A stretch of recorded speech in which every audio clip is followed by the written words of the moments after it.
Avez-vous déjà remarqué cette voix dans votre tête qui ne semble jamais se taire? Elle est toujours là, rejouant des souvenirs, planifiant votre journée, ou fredonnant simplement un air aléatoire. Ce bavardage mental est universel, c'est le bruit de fond de l'être humain. Mais est-ce un acolyte utile ou un critique lancinant?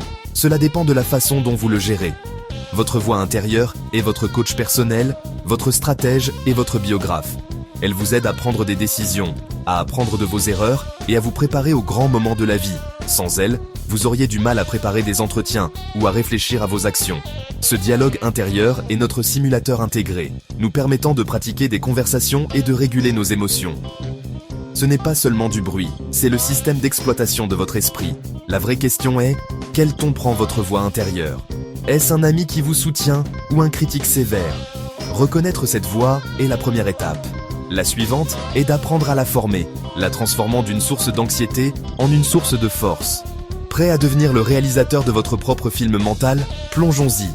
Juste avant, pensez à vous abonner et liker. Quand votre voix intérieure travaille pour vous, c'est un super pouvoir. Elle vous guide à travers les défis, vous aide à résoudre les problèmes et vous maintient concentré. Ce discours intérieur est votre laboratoire personnel, réalisant des expériences mentales et se préparant pour l'avenir. Avant un grand événement, vous pratiquez dans votre tête, réduisant l'anxiété et améliorant les performances. Votre voix intérieure est aussi votre coach de maîtrise de soi, vous aidant à résister aux tentations et à faire de meilleurs choix. Elle est l'architecte de vos ambitions, élaborant des plans pour votre avenir. Cette voix tisse vos souvenirs et vos croyances dans l'histoire de qui vous êtes. Lorsque vous dites « Je suis le genre de personne qui… », vous citez votre scénario intérieur. Ce récit donne un sens et une direction à votre vie. Votre voix intérieure écrit et révise toujours votre histoire. La clé est d'en faire une histoire dont vous êtes fier. Apprenons à garder ce super pouvoir de votre côté. Mais que se passe-t-il si votre voix intérieure se retourne contre vous? Une planification utile peut devenir une inquiétude obsessionnelle et l'autoréflexion peut se transformer en autocritique sévère. Ce bavardage négatif, la rumination, vous piège dans une boucle d'anxiété et de stress. C'est comme un disque bloqué sur vos pires moments, rejouant les échecs et les catastrophes.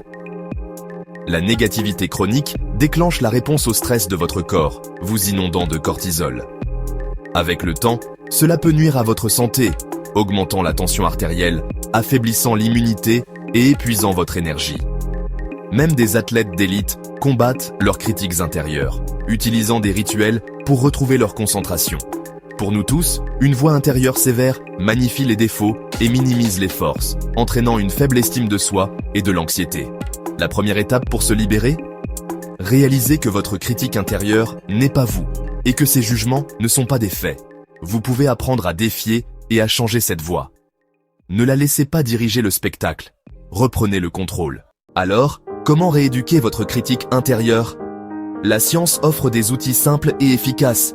Essayez le discours autodistancié. Parlez-vous comme vous le feriez à un ami. Utilisez votre nom, pas « je ». Cela crée une distance et vous aide à voir les situations plus clairement. Rangez votre espace. Un environnement organisé calme votre esprit.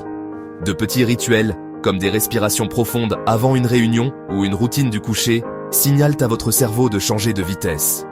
Ces habitudes apportent ordre et contrôle, faisant taire le bavardage négatif. Donnez un nom à votre critique intérieure, comme le gremlin, pour vous séparer de sa négativité. Quand il se manifeste, remarquez-le avec humour. Merci gremlin, mais je gère. Ne prenez pas la voix trop au sérieux. Observez-la, ripostez et reprenez votre pouvoir. C'est vous qui décidez, pas votre critique intérieure. Mettons ces outils en pratique. Votre esprit est votre royaume, et vous en êtes le souverain, pas votre critique intérieure. Vous ne pouvez pas faire taire la voix, mais vous pouvez changer votre relation avec elle. Cultivez un allié intérieur, plus gentil et plus compatissant. Pratiquez l'autocompassion, célébrez les petites victoires et pardonnez vos erreurs. Pensez à votre esprit comme à un jardin, arrachez les mauvaises herbes de la négativité et plantez des graines de positivité.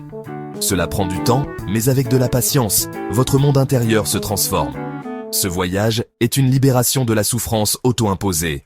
Faisons un pacte pour nous traiter avec la gentillesse que nous offririons à un ami. Baissez le volume du critique, augmentez celui de la pom-pom girl. Abordez votre journée avec confiance, vous avez les outils pour gérer votre esprit. Vous êtes le réalisateur, le jardinier, le souverain de votre histoire. Souriez, vous maîtrisez la situation. Devenez plus intelligent plus rapidement grâce aux vidéos des plus grands penseurs du monde. Abonnez-vous à notre chaîne.